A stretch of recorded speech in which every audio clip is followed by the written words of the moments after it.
Okay, so I've got 9 tips on how to improve your mindset. These are the ways that I got myself out of depression. So number 1, I'll just get straight into it. So number 1 is be kind to yourself.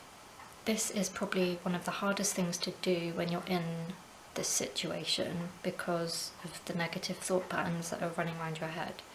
So it's important to be aware of your self-talk, listen to the things that you're saying to yourself, and it's okay to feel the way you're feeling and think the way you're thinking as well.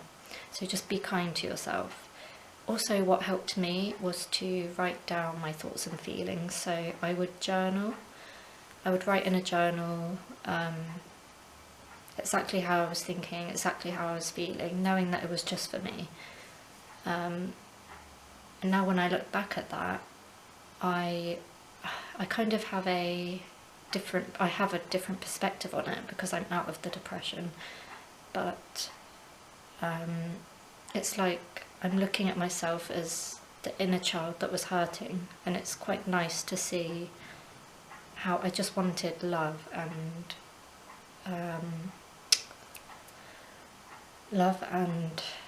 appreciation, I think.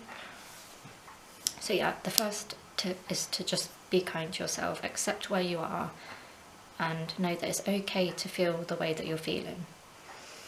The second thing, number 2, is to get help, get counselling or talk therapy.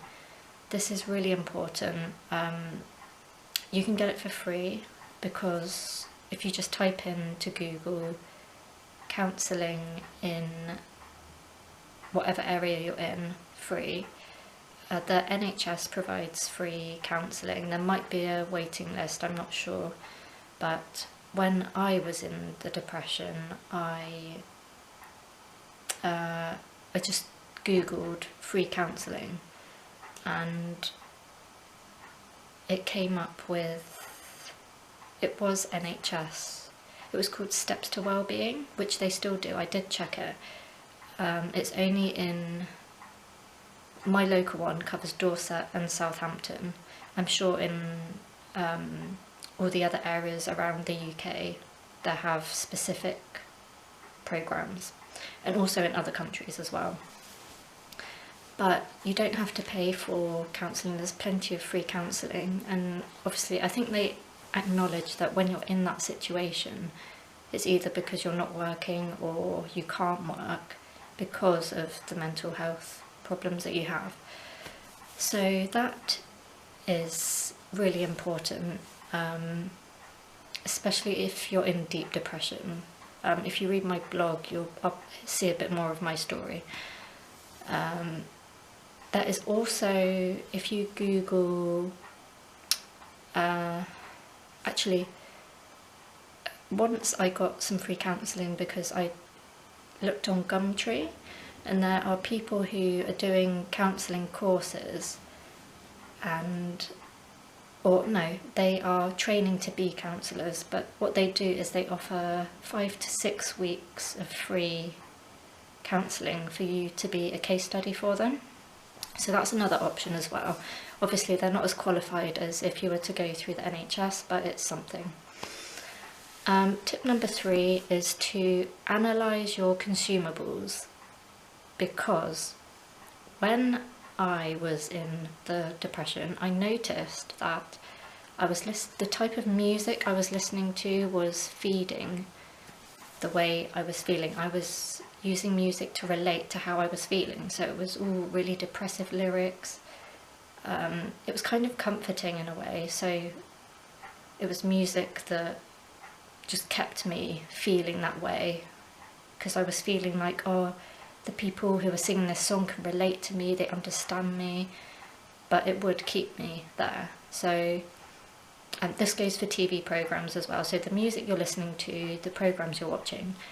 I was watching, I think, something like Kardashians, and obviously if you're watching something like that and you're in that state of mind, my thoughts were, oh, I wish I had a life like that, or why isn't my life exciting, and why can't I have a family like that, why don't I have friends like that?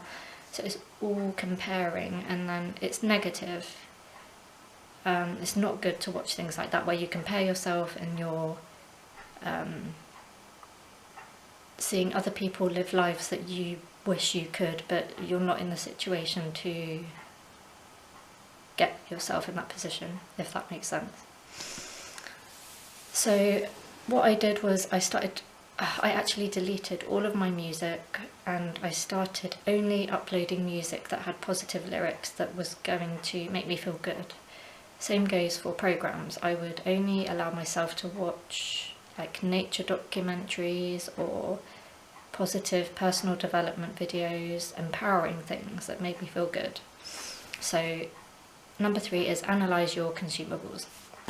Number 4 is eat well. So obviously we all know that nutrition affects your energy affects your mindset, and it's like not a vicious circle, it's a cycle. So they all affect each other. So when you're in the depression, obviously you're probably grabbing for things like sugary things to just give you that boost, or not really caring about what you're eating. So if you can, just try and eat just some fruit, some vegetables. Also avoid sugary things that are going to give you a spike, a blood sugar spike, and then drop and make you feel worse than you did before. That goes also for coffee, which will give you a hit of caffeine, and then afterwards you'll drop and you'll feel like crap afterwards.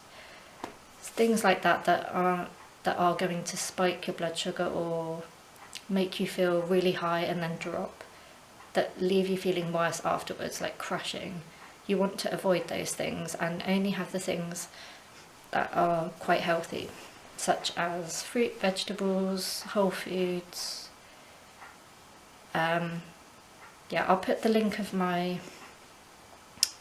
blog below because it's got much more detail in it. I'm just going by my notes at the moment. Number 5 is to move. Obviously, everything is energy.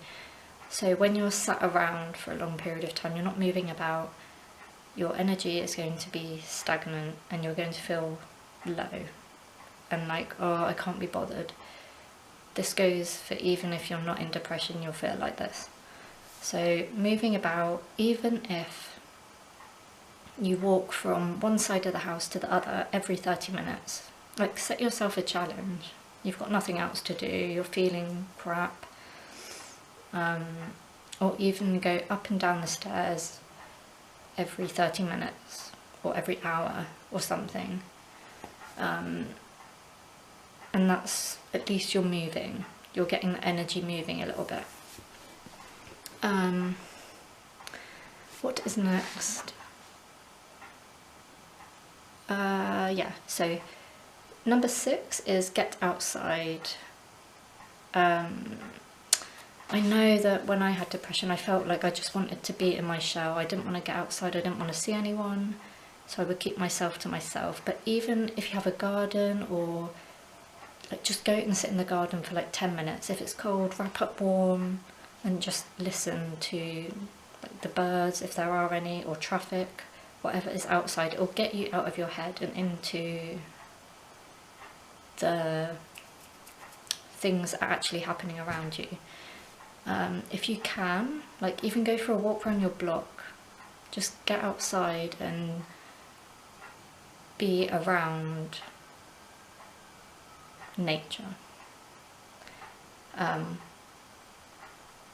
Yeah, so it's good to, like if you've got a park or a beach, you don't necessarily have to speak to anyone. Obviously if you're in depression, you don't want to speak to anyone.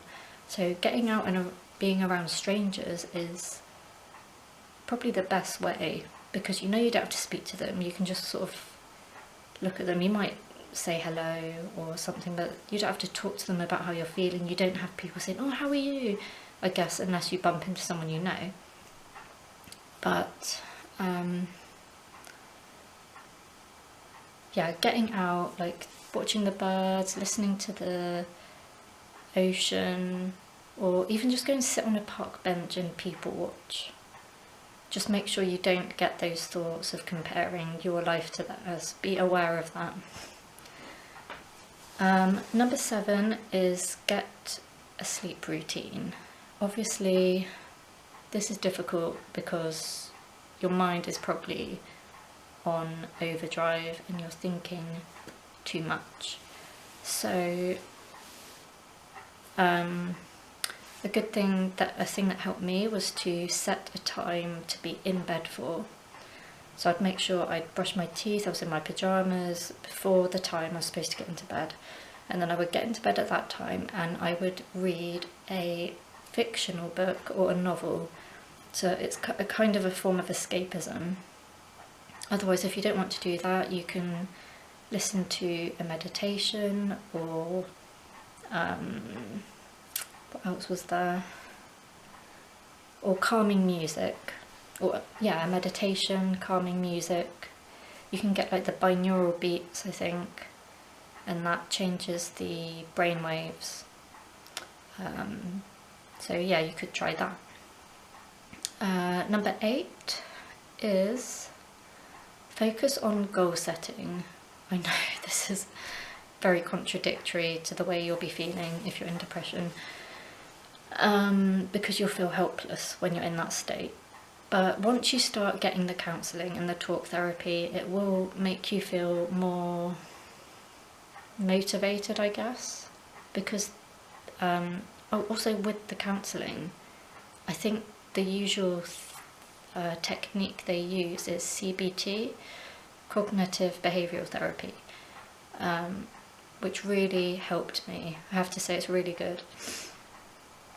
And also I started to just feel a little bit more energetic and motivated about life, and so I started goal setting, thinking about what I wanted in the future for each area of my life. You can use things such as the life wheel. I've done a blog on the wheel of life, and it separates all the different areas of your life, and then you can write out what you want in each area. Yeah, I'll put the link to that below. It also gives you a feeling of being in control, something to look forward to. Then you start to feel like you're more in control in your life, because when you're depressed you feel like you have no control. What's the point? Obviously these are the thoughts. What's the point? Why am I even here? What's the meaning? All of those. So this will get you out of that and thinking about things you can do. And then the last one that I've got is to get around people.